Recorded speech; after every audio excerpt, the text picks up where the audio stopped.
Shalom Bapak dan Ibu, saudara-saudara terkasih, selamat pagi, salam sejahtera untuk kita semua. Berjumpa dengan saya dalam renungan harian pada hari ini, Senin tanggal 26 Juli tahun 2021.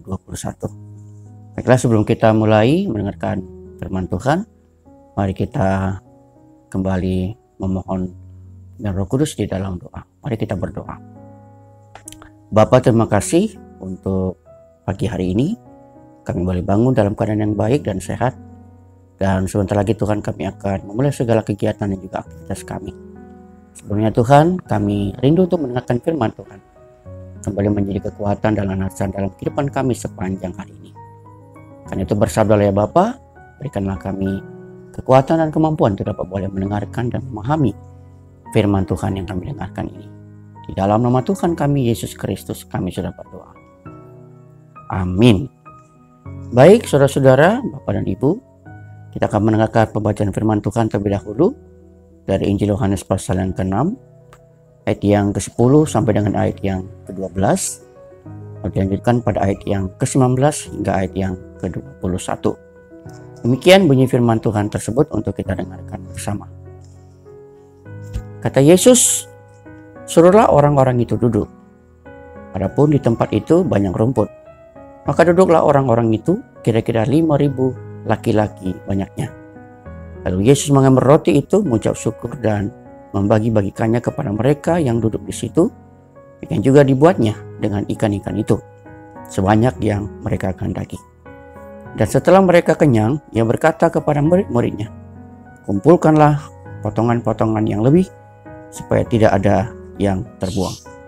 Ayat yang ke-19, sesudah mereka mendayung, kira-kira 2-3 mil jauhnya, mereka melihat Yesus berjalan di atas air mendekati perahu itu.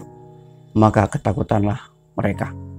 Tapi Ia berkata kepada mereka, "Aku ini, jangan takut." Mereka mau menaikkan Dia ke dalam perahu, dan seketika juga perahu itu sampai ke pantai yang mereka tuju.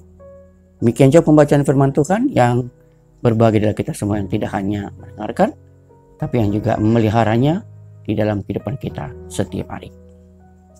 Amin. Bapak Ibu saudara yang terkasih, saya berikan tema kecil dalam renungan kita pada pagi hari ini, yaitu tetap percaya meskipun di tengah kesulitan hidup. Tetap percaya meskipun di tengah kesulitan hidup. Kenapa tema itu saya pilihkan sesuai dengan pembacaan firman Tuhan pada hari ini? Karena memang situasi yang saat ini kita hadapi adalah sesuatu yang sangat relevan dan cocok dengan pembacaan firman Tuhan pada hari ini. Kita berada dalam situasi yang menurut saya sangat sulit, bahkan bisa dikatakan sebagai krisis kemanusiaan, yaitu pandemi COVID-19. Beriman di tengah situasi yang mudah, di mana segala sesuatunya tersedia, dan kita dalam keadaan baik-baik saja, penuh dengan sukacita, kesuksesan, kebahagiaan, tentulah tidak sulit. Gampang pada saat seperti itu kita mengatakan berbahagialah orang-orang, dan seterusnya. Tetapi bagaimana ketika dalam keadaan yang sulit, dalam keadaan kita sungguh-sungguh sedang diterpa atau menghadapi berbagai persoalan? Tentu berbeda ceritanya. Saat ini ada banyak saudara kita yang sedang menghadapi persoalan mana mereka sedang bergumul untuk bisa sembuh dari sakit penyakit. Ada yang mengharapkan supaya hasil mereka menjadi negatif. Ada yang sedang berjuang melawan sakit penyakit antara hidup dan mati. Ada yang sedang berjuang untuk mencari kebutuhan hidup secara ekonomi, karena mereka saat ini sungguh-sungguh terhimpit, terutama ketika masa PPKM darurat. Mungkin juga saat ini mereka sedang didesak oleh kebutuhan anak-anak, atau mungkin persoalan-persoalan lain Bapak Ibu akibat pandemi COVID-19 ini. Dan banyak sekali orang-orang yang saat ini mengalami kesusahan, persoalan hidup yang berat dan seterusnya. Tetapi bagaimana ketika sampai kepada kita pertanyaan yang tadi saya katakan, mungkinkah kita bisa tetap percaya di tengah-tengah kesulitan hidup yang kita hadapi pada saat ini? Tentu jawaban ini sangat tidak mudah untuk menjawabnya. Tapi saya berani mengatakan bahwa mungkin saja. Kita harus dengan yakin di dalam nama Tuhan Yesus mengatakan mungkin. Walaupun memang tidak mudah untuk melakukannya. Kita belajar dari firman Tuhan pada hari ini. Di mana Tuhan menunjukkan kemahakuasaannya dan pertolongannya kepada dua contoh permasalahan yang dihadapi oleh umat manusia. Yang diwakili oleh umat manusia atau orang-orang Israel pada saat itu. Dan secara khusus lagi juga untuk murid-murid Tuhan Yesus. Ada bencana kelaparan atau krisis kelaparan yang terjadi saat itu. Di mana ada 5.000 orang laki-laki banyaknya yang sedang menantikan makanan. Karena mereka berada di satu tempat di mana tidak ada bahan makanan yang akan mereka makan. Tentu hal ini tidak mudah. Bayangkan kalau kita tidak makan Bapak dan Ibu kasih. Tentu akan berakibat fatal. Tapi Tuhan menunjukkan kuasanya ketika Ia memakai apa yang dimiliki oleh seorang anak kecil. Anak kecil itu memberikan miliknya 5 roti dan 2 ikan. Lalu Tuhan mengubah 5 roti dan 2 ikan itu menjadi cukup dan dapat dinikmati oleh seluruh orang yang saat itu ada. Bahkan lebih 12 bakul. Tuhan menunjukkan kemahakuasaannya, menolong manusia yang saat itu sedang menghadapi bahaya kelaparan.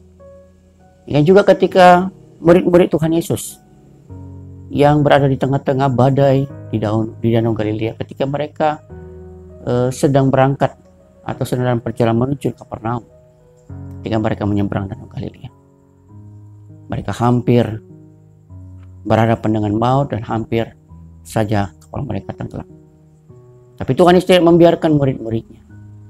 Ia datang dan menunjukkan kemahakuasaan dengan berjalan di atas air dan membuat mereka segera sampai di tempat tujuan tanpa kurang satu apapun. Dari dua cerita ini atau dua contoh tadi kita melihat bagaimana Tuhan Yesus adalah sungguh-sungguh Allah dalam kehidupan kita. Ketika ada persoalan dalam kehidupan kita, Dia menunjukkan bahwa Dia ada. Dia menunjukkan bahwa Dia memperhatikan kita. Dia menunjukkan bahwa Dia peduli terhadap kita. Dan Dia akan menolong kita untuk melewati segala bentuk persoalan, kesulitan hidup yang kita hadapi. Mari Bapak dan Ibu yang terkasih, dua contoh ini kita tarik dalam kehidupan kita, terutama dalam kita menghadapi masa-masa sulit kita seperti pada saat ini. Apa yang sedang kita alami? Krisis ekonomi, krisis kesehatan, krisis iman Bapak Ibu, atau apa saja yang kita sebut permasalahan hidup pada saat ini. Jangan takut, Tuhan Yesus memberikan kepada kita pertolongan. Dia ada dan selalu akan ada dalam kehidupan kita. Dia memperhatikan kita. Datanglah kepadanya, mintalah kepadanya, berserulah di dalam namanya. Maka kita percaya Dia tidak akan meninggalkan kita. Tapi Dia akan memberikan kepada kita pertolongan sebagaimana yang kita butuhkan. Dan kita akan melihat kuasanya di dalam kehidupan kita. Dan firman Tuhan pada sungguh-sungguh dapat memberikan kekuatan kepada kita. Mari kita lakukan di dalam kehidupan kita setiap hari. Amin, kita kembali bersatu di dalam doa. Bapa, terima kasih untuk firman Tuhan pada pagi hari ini. Percaya Engkau yang berkata-kata di tengah-tengah kami. Biarlah Tuhan Roh Kudus memampukan. Agar kami dapat boleh sungguh-sungguh membawa firman Tuhan ini dalam kehidupan kami. Dan sungguh-sungguh menanamkannya di dalam hidup kami. Di dalam hati dan pikiran kami. Roh Kudus akan bekerja. Agar kami sungguh-sungguh memperoleh keberanian, kekuatan untuk percaya. Meskipun di tengah-tengah kesulitan hidup yang kami hadapi. Tapi kami sungguh ingin tetap percaya kepada Tuhan. Berkati kami sepanjang hari ini Tuhan. Berkati segala pekerjaan usaha yang kami lakukan. Berkati kemanapun kami akan pergi. Berkati seluruh anggota keluarga kami. Jauhkan ya Tuhan kami dari hal-hal, dari sakit penyakit ya Tuhan yang sangat kami khawatirkan. Terima kasih Bapa, terima kasih. Inilah doa dan syukur kami Tuhan kepada-Mu. Di dalam nama Tuhan kami Yesus Kristus kami sudah berdoa dan bersyukur kepada-Mu. Amin. Shalom Bapak Ibu, selamat pagi. Tuhan memberkati kita semua.